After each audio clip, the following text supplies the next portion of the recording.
தமிழக சட்டமன்ற தேர்தலுக்கான வேட்புமனு தாக்கல் மதியம் 3 மணியுடன் நிறைவடைந்தது. வேட்புமனுக்கள் மீதான பரிசீலனை நாளை நடைபெறும் நிலையில் வேட்புமனுக்களை திரும்பப் பெற வரும் 9ஆம் தேதி கடைசி நாள் என தெரிவிக்கப்பட்டுள்ளது.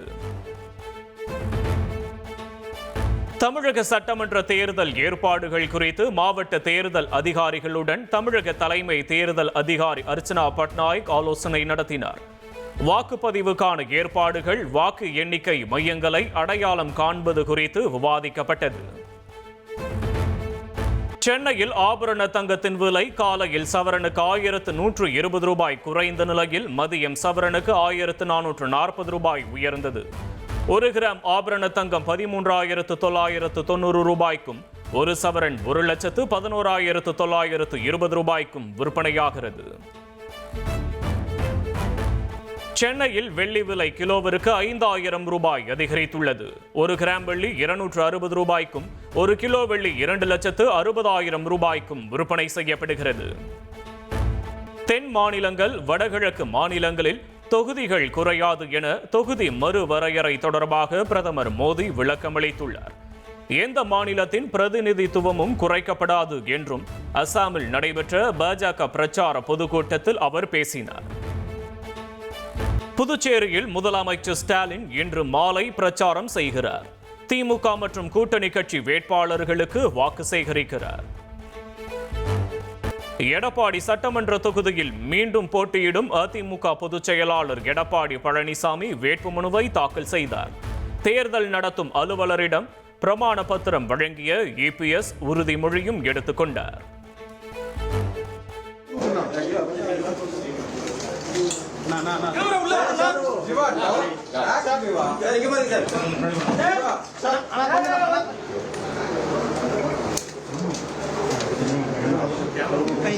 பழனிசாமி தமிழ்நாடு சட்டமன்ற பேரவையில் உள்ள இடம் ஒன்றை நிரப்புவதற்கு வேட்பாளராக நியமிக்கப்பட்டுள்ளது.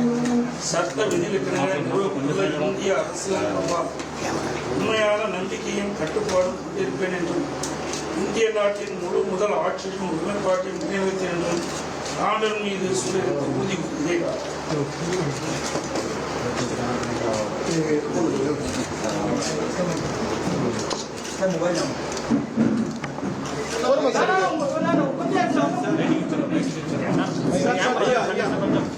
சட்டமன்ற தேர்தலில் அதிமுக கூட்டணி 210 தொகுதிகளில் வெற்றி பெறும் என்று எடப்பாடி பழனிசாமி தெரிவித்துள்ளார். அதிமுக ஆட்சியில் கொண்டு வரப்பட்ட திட்டங்களை தொடர்ந்து செயல்படுத்துவோம் என்றும் அவர் கூறியுள்ளார். சட்டமன்ற தேர்தலில் அவிநாசி தொகுதியில் பாஜக சார்பில் போட்டியிடும் மத்திய இணையமைச்சர் எல் முருகன் வேட்புமனுவை தாக்கல் செய்தார். வேட்புமனு தாக்கல் செய்ய பேரணியாக சென்ற அமைச்சர் எல் முருகனுக்கு பாஜக மற்றும் கூட்டணி கட்சியினர் உற்சாக வரவேற்பளித்தனர்.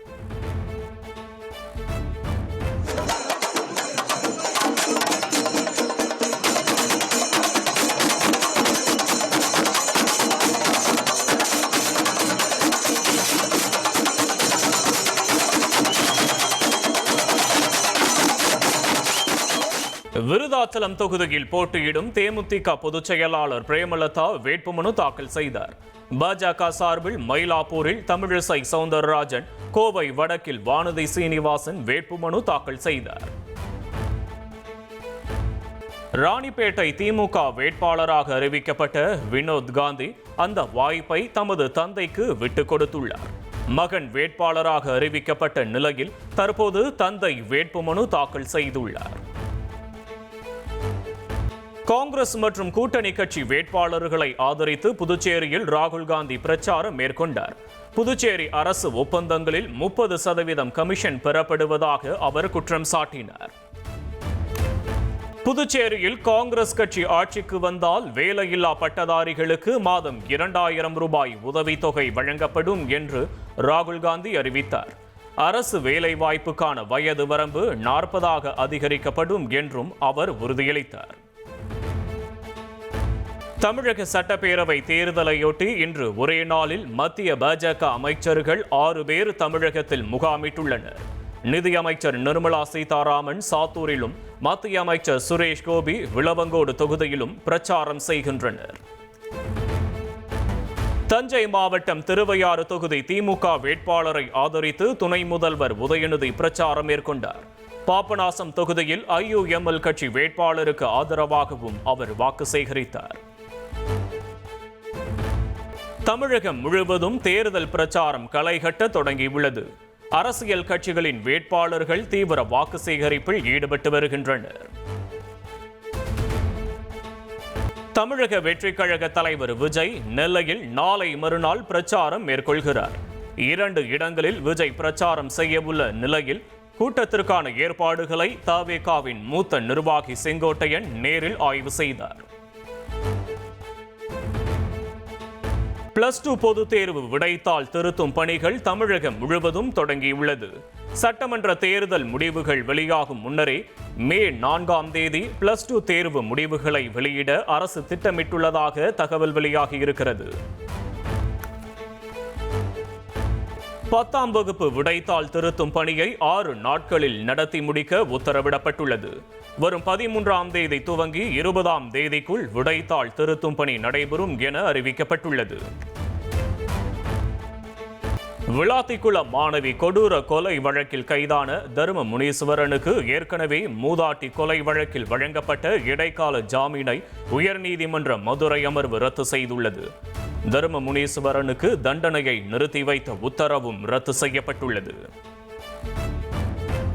சாத்தான்குளம் தந்தை மகன் கொலை வழக்கில் குற்றவாளிகளாக உறுதி செய்யப்பட்ட 9 காவலர்களுக்கான தண்டனை விவரங்கள் இன்று மாலை 5:30 மணிக்கு அறிவிக்கப்படுகிறது. மதுரை மாவட்டம் 1வது கூடுதல் அமர்வு நீதிமன்ற நீதிபதி முத்துக்குமரன் தண்டனை விவரங்களை அறிவிக்கிறார். சென்னையில் கடந்த சில நாட்களாக வெயில் சுட்டெரித்த நிலையில் இன்று காலை முதல் குளிர்ச்சியான வானிலை நிலவுகிறது.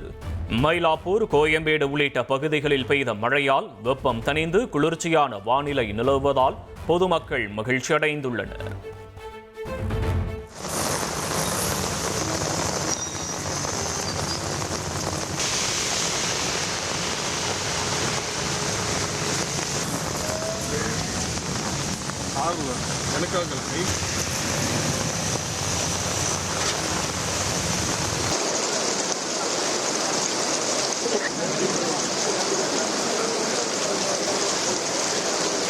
சென்னை அபிராமபுரம் பகுதியில் பெய்த மழையால் சாலையில் தண்ணீர் குளம் போல் தேங்கியது. கருமேகங்கள் சூழ்ந்து சென்னை இருள் கவ்வியதால் வாகன ஓட்டிகள் முகப்பு விளக்குகளை எரியவிட்டபடி பயணித்தனர்.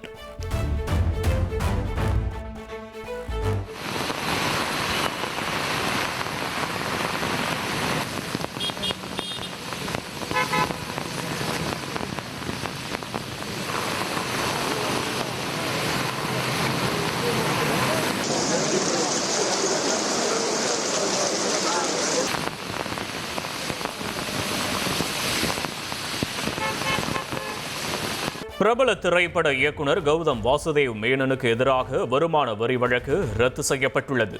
2019ஆம் ஆண்டு வருமான வரித்துறை தொடர்ந்த வழக்கை ரத்து செய்து சென்னை உயர்நீதிமன்றம் உத்தரவிட்டுள்ளது.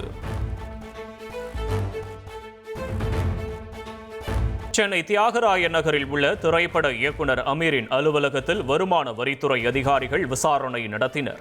படப்பிடிப்பு காரணமாக அமீர் வெளியூரில் உள்ள நிலையில் அலுவலக ஊழியர்களிடம் அதிகாரிகள் விசாரணை நடத்தி சென்றனர். சென்னையில் போதைப் பொருள் வழக்கில் கைதான ஜாஃபர் சாதிக் தொடர்புடைய 10 இடங்களில் வருமான வரித்துறை அதிகாரிகள் சோதனையில் ஈடுபட்டுள்ளனர். தேர்தல் பறக்கும் படை அதிகாரிகளும் சோதனையில் ஈடுபட்டு வரும் நிலையில் முக்கிய ஆவணங்கள் பறிமுதல் செய்யப்பட்டதாக தகவல் வெளியாகியிருக்கிறது. அருணாச்சல பிரதேச முதல்வர் பேமா காந்துவின் உறவினர்களுக்கு சொந்தமான நிறுவனங்களுக்கு அரசு ஒப்பந்தங்களை ஒதுக்கியதாக எழுந்துள்ள புகார்களை CBI விசாரிக்க உச்சநீதிமன்றம் உத்தரவிட்டுள்ளது. புகார்களை விசாரித்து 16 வாரங்களுக்குள் அறிக்கை தாக்கல் செய்ய வேண்டும் என்று உத்தரவில் குறிப்பிடப்பட்டுள்ளது. இஸ்ரேலின் டெல் அவிவ் நகரத்தில் ஆட்கள் நடமாட்டம் நிறைந்த சந்தை பகுதியில் ஈரான் ஏவுகணை தாக்குதல் நடத்தியுள்ளது. வாகனங்கள், கட்டிடங்கள் சேதமடைந்த நிலையில் பொதுமக்கள் பீதியடைந்துள்ளனர்.